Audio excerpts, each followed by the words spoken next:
26.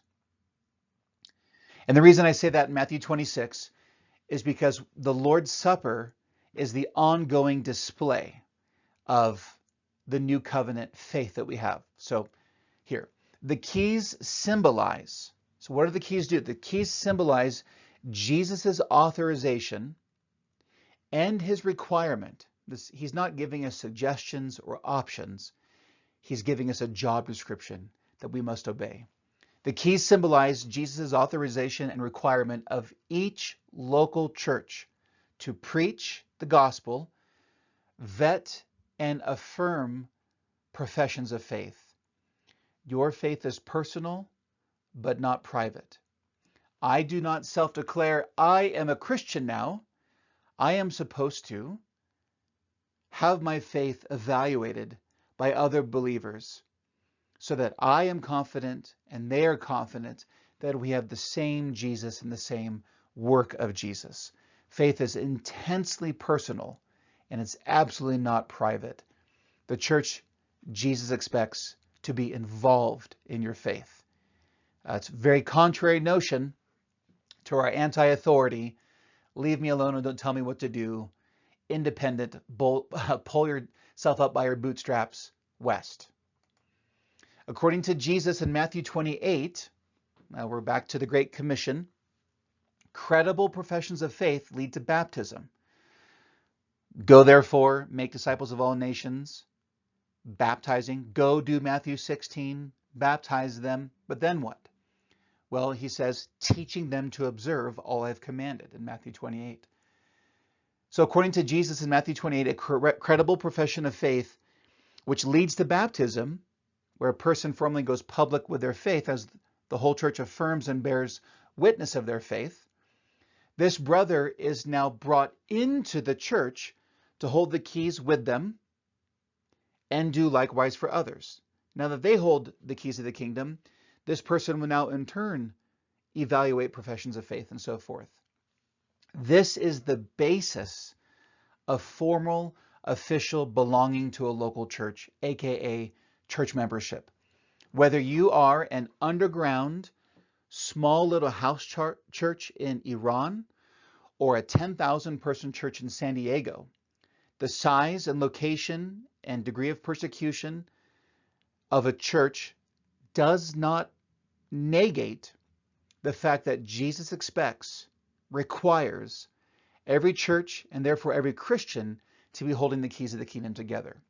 Now, formal official belonging is going to look very different for a persecuted underground church in Iran than a 10,000 person mega church in San Diego, but you still have to do it. Still have to have baptism, still have to have membership and so forth. So whatever you want to call it, this is official formal belonging to the church. According to Jesus, baptism, going public with our faith, is an implicit agreement to submit to and participate in the discipline of the church as a fellow key holder. That's a mouthful. I need to pause and think about that. But think about this. So often, baptisms are rooted in what a person feels and thinks. I declare I'm a Christian and you must baptize me. And the person gets baptized and then they disappear. A sheep released into the wild. Not according to Jesus. Go, make disciples, baptize. Then what do? You bring them into the church, teaching them to observe all I've commanded you. Where does teaching happen? The church. So according to Jesus, when a person is going public with their faith and getting baptized, they are agreeing to submit to the doctrine and discipline of the church, to participate in it, and they become a fellow key holder. Again, that's called church membership, formal belonging. The one-time new covenant sign of baptism is how the invisible key of Matthew 16 is made public and visible. This entry into the life and membership of the church leads directly to the ongoing sign of the new covenant, communion, or Lord's Supper. The word covenant is used in the Bible to describe how God relates to people Think marriage, a marriage covenant. It's a oath-bound vow that creates a family relationship. And so Jesus instituted the new covenant. And the twin signs of the new covenant are baptism, one-time entry, Lord's Supper or communion, ongoing. The keys also symbolize Jesus' authorization and requirement of each local church to remove an unrepentant person from membership.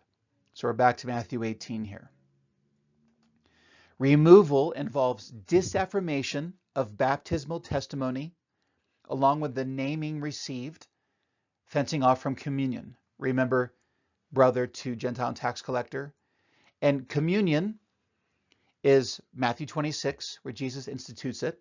You can go to 1 Corinthians 10. Those passages of communion show that the cracker and cup symbolize the gospel we confess and profess together. It shows us that we are in good standing with one another because, well, excommunion is removing from communion. You can't come to the Lord's table if you're living in willful, habitual, unrepentant sin, and the church has to remove you.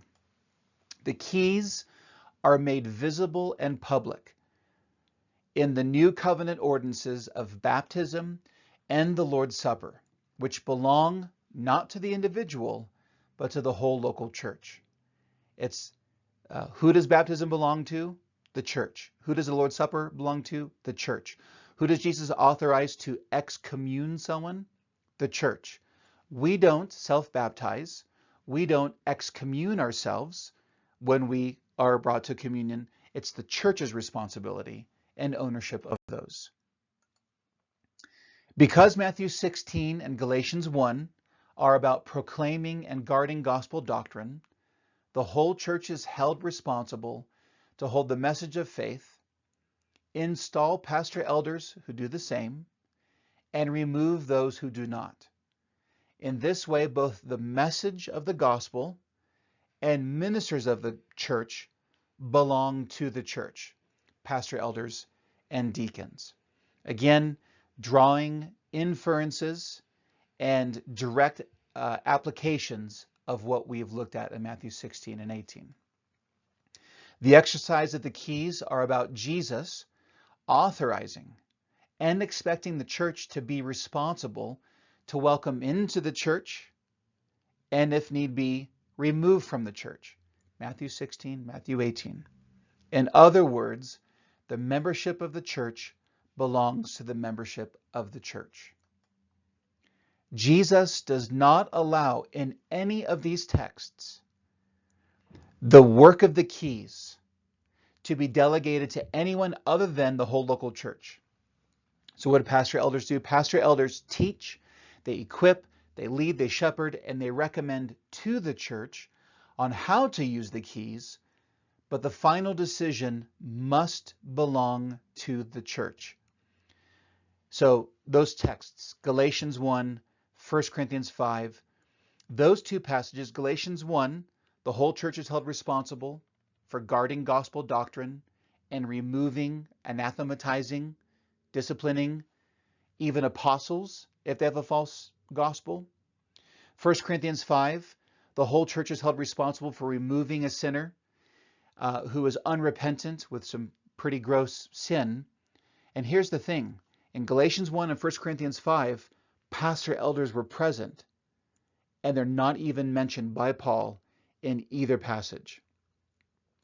He could have singled them out if it was their responsibility to use the keys on behalf of the church, but he doesn't single them out because it's not their authority. Jesus does not authorize pastor elders or so-called bishops or anybody outside the church, no one other than the local assembly. They're the only ones Jesus authorizes to hold the keys of the kingdom, to do Matthew 16, welcome into the church, Matthew 18, remove from the church. And by the way, 2 Corinthians 2 is about a person who had been disciplined by the church in Corinth, repented, and was now seeking forgiveness and readmittance. And even there, it's not the pastor elders who are told to welcome the person back. It was the church who's supposed to welcome them back. Specifically, the very people who disciplined this person. It's amazing. So let's wrap this up before we get into some frequently asked questions. In sum, the keys symbolize Jesus' authorization, so it's his authority that we borrow, and his expectation, it's not an option, that each local church holds the keys of the kingdom together. That is, that the message of the gospel, the membership of the church, and ministers of the church are finally determined by the church and no one else. The church's use of the keys are made public in the new covenant signs of baptism and the Lord's Supper. Invisible made visible. What happened privately is made public. The keys are also made visible in church discipline or excommunion. The pastor elders provide leadership, equipping, and counsel to the church on their use of the keys. And there must be some mechanism in place for the church to make a group decision. Call it what you will, it's called a vote.